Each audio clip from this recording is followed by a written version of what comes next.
Mother Truckers, today is going to be killer. Have we got a metal feast for you? That's right. We've got a legend on the AJ and RJ show. We're talking with the man behind one of the most iconic bands in all of metal, W.A.S.P frontman, the one and only Blackie Lawless. We dive into the band's upcoming tour in 1984 to Headless, which celebrates the music that made W.A.S.P a household name and defined an era of metal. Blackie also takes us back to the very beginning, the early days grinding it out in Los Angeles, building the band from the ground up, and what those humble beginnings really were like. And the conversation gets personal, too. Blackie opens up about loss, life on the road, and how those experiences have shaped him personally and his music. It's honest, reflective, and a great look behind the curtain at one of metal's most prolific characters. So turn it up. Here's our conversation with Blackie Lawless from W.A.S.P. Thanks for joining us. We greatly appreciate it, man. We're excited to do this. So the first thing we got to ask, and it's not music related, it's how are you feeling, you know, with the surgery you went through a couple years ago and getting back out on the road? If you talk about being beat with a rubber hose, I mean, it was just, we were in Spain, and I was probably having trouble with my lower back, and so we had some chiropractors come in. And one guy came in, the second guy actually, on the second day, and he was told specifically not to do a certain move on me, and he didn't speak any English. He was going through an interpreter. Well, when he got ready to do the adjustment, it was the very thing he was told not to do, and he ruptured a disc in my back. Ooh, and I felt it immediately when it happened. And I'd never had one before, so I didn't know what it was like. I mean, this kid was as strong as a gorilla. I mean, he was one of those guys, like, you knew it when he put his hands on you. It's like, you know, I hope I never have to fight this guy, you know. But at any rate, you know, it ruptured that disc, and for the next 4 weeks, we were flying back and forth to Berlin because we had the Olympic doctors there from the German Olympic team. They were actually taking care of me, and they're the ones that got me through that tour. But they told me, they said, if you don't stop this tour right now, it's going to get worse. And I thought, well, how bad is it? And, I got epidurals once a week for the next 4 weeks, and that's what basically masked it and got me through it. But in the interim, I ruptured a second disc, and I broke a vertebrae in my back. Ooh. So it was all because of what that guy did to me in Spain. So came back, it took 3 surgeries to get it right, and 9 months of intense rehab. And you can imagine I was cursing that guy every step of the way. Yeah, rehab is not fun. No, rehab is a lonely business, buddy. You know, and I've been through it a bunch of times. It's like I've broken all kinds of crap. You know, I've never had like any health, what I consider health problems. Like somebody talks about their liver, or their kidneys, or anything. I've never had anything like that. Everything I've ever had has been injury related.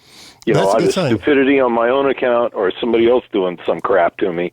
But for the most part, like I said, after we got done with the rehab, I really didn't know what was going to happen the first time I went out on stage. But we got through it, and in a lot of ways, I'm actually better than I was. So I wouldn't say that's a particular blessing in disguise because I wish it would have never happened. But long answer to a short question, yes, we're doing good now. Thanks. Great to hear. Well, good. Glad you're doing better and out on the road once again. And speaking of artists that may not be able to tour anymore, you probably heard about Dee Snider calling it quits, not being able to tour. What are your thoughts on that? And have you ever thought about having a replacement singer for W.A.S.P? Well, naturally, to see any of your peers say that for whatever reason they're not going to be able to do it anymore, that's disturbing. For a lot of reasons. I mean, I know Dee, I've known him for a long time. So it gets my attention, let's put it that way. And because you ask yourself, you question your own mortality, when you hear about something like that, and I think it's natural. But for myself, I've been really blessed. You can beat me with a bat, and I've been able to come back, so I've been really fortunate when it comes to that. So as far as hanging it up or anything like that, somebody's going to have to drag me off kicking and screaming. And that's what it should be. I hear people talk about retiring, You know, and if you're forced to, that's one thing. But if you're not, I'm asking myself, retire for what? You know, you get a watch and go fishing? I don't get it. You know, I just don't understand that because, you know, what motivated me to get into this in the first place is what keeps me going now. You know, and that's no different than it was when I was 16. You know, so I'm feeling different. And judging by the last tour, which we saw here in Dallas, the energy level is great. It was awesome seeing you up there, especially surrounding yourself with those players. Oh, man, we're out there to hurt people. You know, I mean, it's that simple. You know, it's like we ain't taking no prisoners, man. You know, I don't want to ever be in a situation where, you know, we can't deliver the way we need to. You know, I saw B.B. King about 15 years ago. And I was in the second row right in front of him. I was probably 10, 12 feet away from him. And he was sitting down in a chair. He says, I'm 81 years old. I got to sit down, you know. But I could hear him singing acoustically louder from where I was sitting than what I heard him coming out of the PA on the sides. I mean, he's up there roaring like a lion. And I thought to myself, you know what? When I grow up, that's what I want to be, is that guy right there. You know, so it's like, hey, however you got to get it done, man, do it. You know, but like I said, 81 years old, and he was, like I said, sounded like a lion roaring. And you know, fortunately for me, you know, it's somebody says, well, you know, I can't do it like I used to, and my response is, we'll get better parents next time. You know, it's like, but like I said, I've been really blessed. Well, working on that since, you know, you've been in W.A.S.P since obviously the early 80s. So how has your perspective on the legacy of the band, how has it changed over the decades, and what do you see happening in the next, you know, in the foreseeable future? Because obviously you guys are still out there doing it. The people are showing up to see it, which is great. So what do you think the next steps are going to be? I look at it all kind of like a book. You know, and when you do an album, that's a chapter. You do a tour, that's a chapter. And the book is still being written, you know. And this may sound like a canned response to you, but that really is what it is. And, you know, they say that a thing can't be analyzed until it's over. And because we're not finished, I don't think you can analyze it yet. I mean, somebody could certainly look at, you know, the phases we've been through, and like any other artist, if it doesn't grow, it dies, you know, so you can see the natural progressions that it makes, you know. For me, though, I would say the real progression happened in the first 5 years, because with any band, and I don't care who it is, if they're going to last and they're going to have a genuine career, and I'm talking about somebody that, you know, is around 20 years, 30 years, you know, that has a genuine career, almost in every situation, their legacy is built in the first 5 years they're there, that the public knows about it, whether it's them making records, them touring, whatever it is. It's done in those first 5 years. If you think back about all the bands you like, there's maybe the odd exception here and there, but almost all of them made their bones in those first 5 years. Right. We are no exception to that. You know, so, and all the big changes happened in those first 5 years. You know, you can continue to write, and some of the subject matter may change, and because, you know, we continue to grow, you know, unless we're in a box. But, you know, and again, I'm no different when it comes to that. But I would say the majority of a lot of those worldly changes happened at the end of those first 5 years. And speaking of the early years of any band, on this next tour, which kicks off September 10th in El Cajon, you're going to focus on the early years of W.A.S.P from 1984 to Headless. What made you decide to do a tour on that particular era? Funny how that works out like that, right? You know, because it really is true. You know, we came up with this idea in 2019. We were going to do it in 2020. COVID hits, and we were going to do it in Europe at that point. And when the tickets went on sale, they exploded out of the box. It was faster than any other tour we had ever put on sale before. And then, like I said, COVID happened, and, you know, the plug got pulled on all of that. So we thought, okay, let's try it again and see what's going to happen. And, you know, obviously we're doing America first this time. But it was the same response. We sold 25% of the tickets across the board were gone in 3 days. You know, so it was, you know, the response to it has been pretty cool.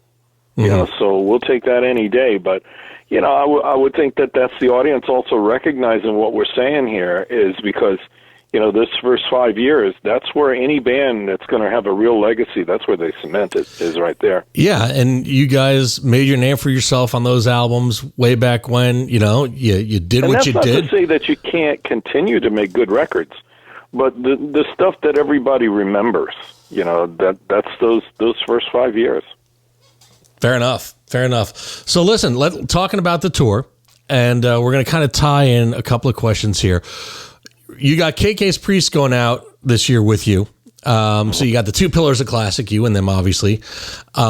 What is exciting you about sharing the stage, not only with them, but what made you choose them? Because obviously the past few years, 3 years here, you went out with our friends in Armored Saint and you had MSG on the bill with you here. So what's going behind, you know, what's the thinking behind, all right, who are we going to take out on the road with us? Is it you making the decision or is it the label?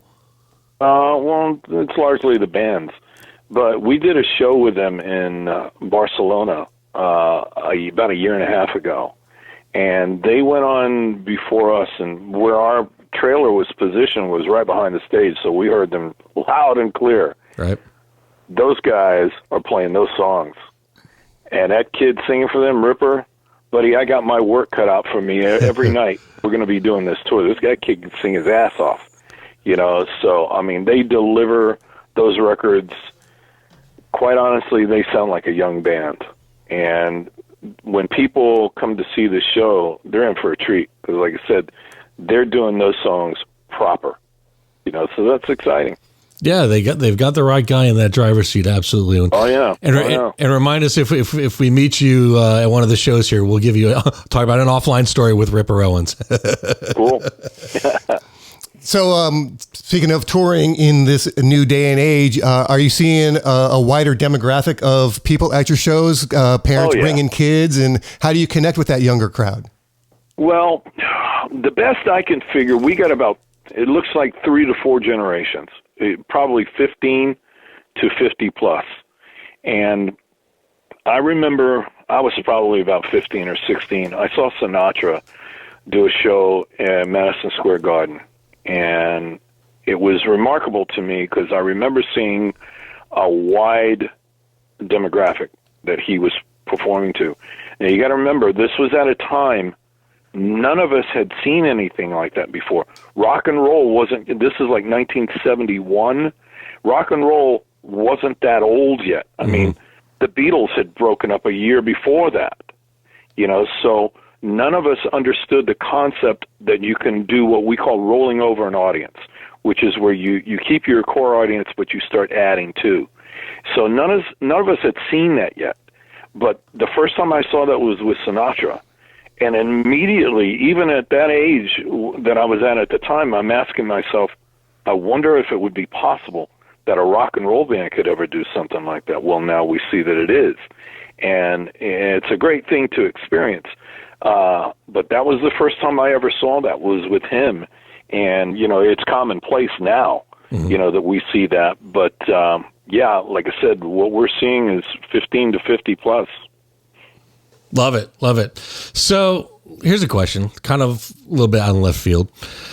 What is like a misconception about you that people may have misinterpreted and you kind of keep to yourself and it's like, you know what, just let them think what it is? Well, that too is an interesting question because I've been working on a book now for about 5 years. And the book's going to be called Tales from the Square Mile. All right. And what it's about it's about what happened to me the first 5 or 6 years I came to Hollywood. And I thought somehow naively that if I had some success and got a record deal and sold a few records and stuff like that, somehow everything would miraculously change. But what I discovered was, and you got to remember, because at the time, those first 5 years I was here, for the first year that I was in Hollywood, I slept on people's floors. Then I moved into my deluxe accommodations, which was a closet that was 3 feet by 12 feet. And I was in a closet for a year and a half. And I thought I was the only one doing it. I found out George Clooney said that he too was living in a closet about 2 blocks away from us. You know, wow. So Yeah, I wasn't the only one going through that at the time, and I'm sure, knowing that now, there's probably a lot of other folks, they can tell similar stories. I love I thought. What's that? I was just going to say, I love the fact that we can now share a story that it contains both George Clooney and Blackie Lawless. So, yeah, you heard it here first, folks. But, I thought if I had any success that somehow everything would miraculously change.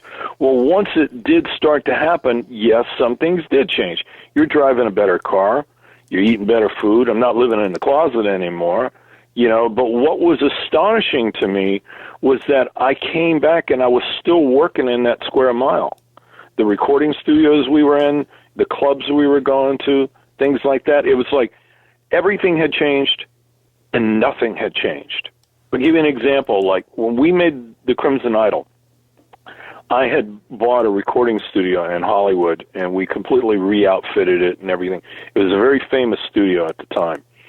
And so when I became, let me back up. That was on the corner of Santa Monica and Vine in Hollywood. Mm-hmm.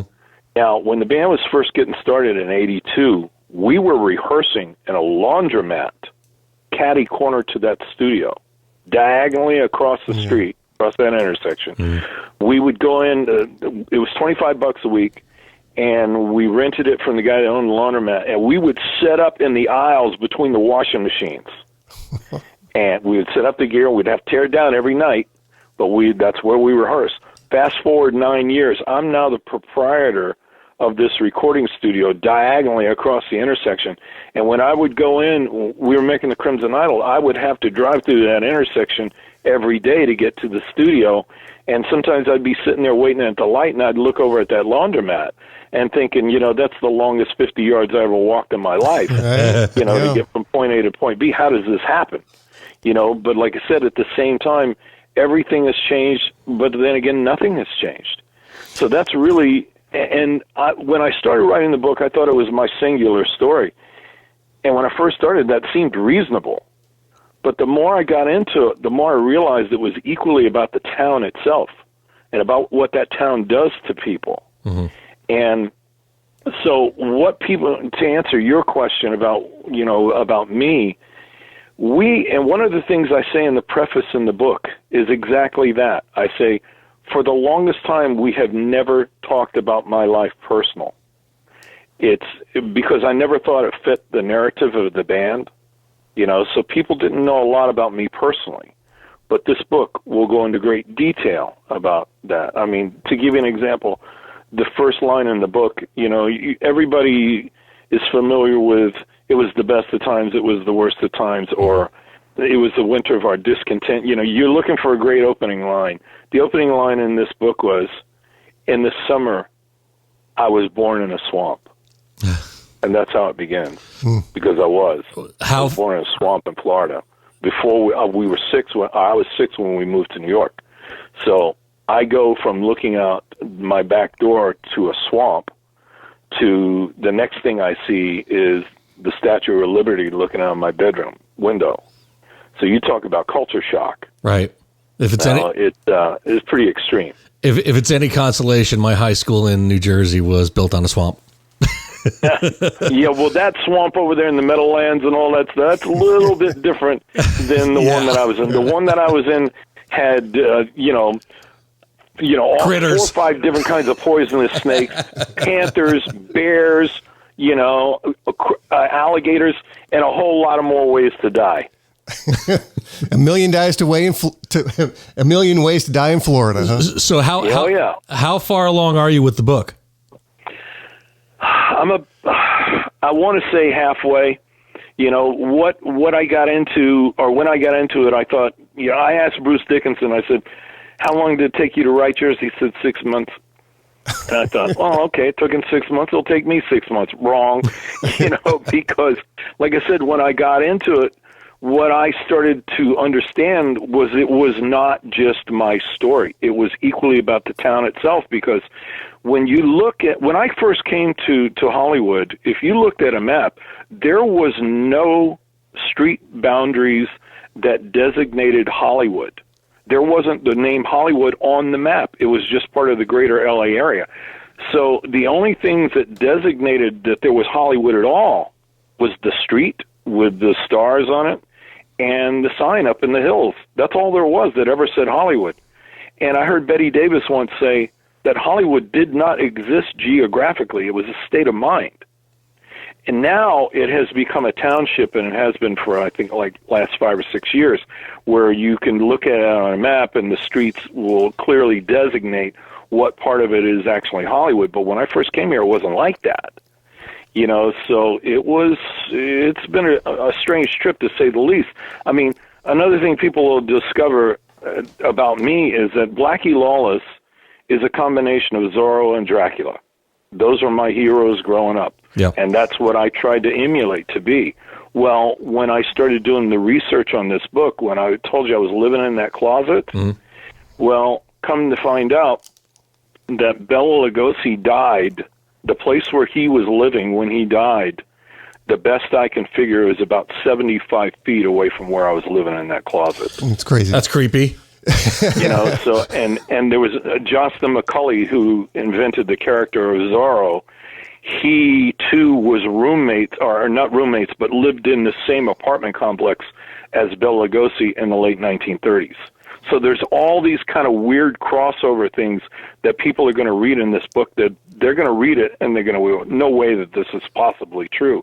Every single word of it is true.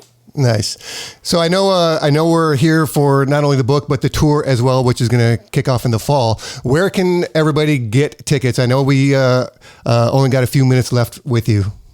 That's a good question. I'm clean out. I don't have any.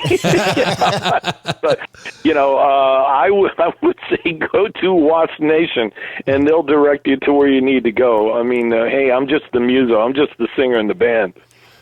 Fair enough. All right, listen. So we thought long and hard about what we wanted the last question to be to ask you, and we greatly appreciate you taking the time. This has been an absolute treat, really, from both of us here. So, like you, as you can imagine, we were devastated with Ace's passing. Both of us grew up listening to the band, just worshiping him and knowing him. Fortunately, I got to see him 2 years ago. I brought my daughter to see him in a small club here in Dallas. And you were so close with him. What is one of the most fondest moments you have of your friend?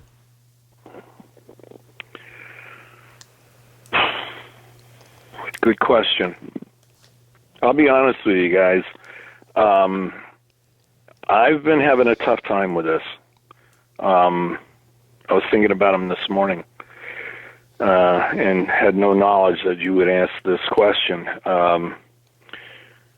It's just, I lost him and a drummer that I played with when I was in high school, and the drummer passed about 3 years ago.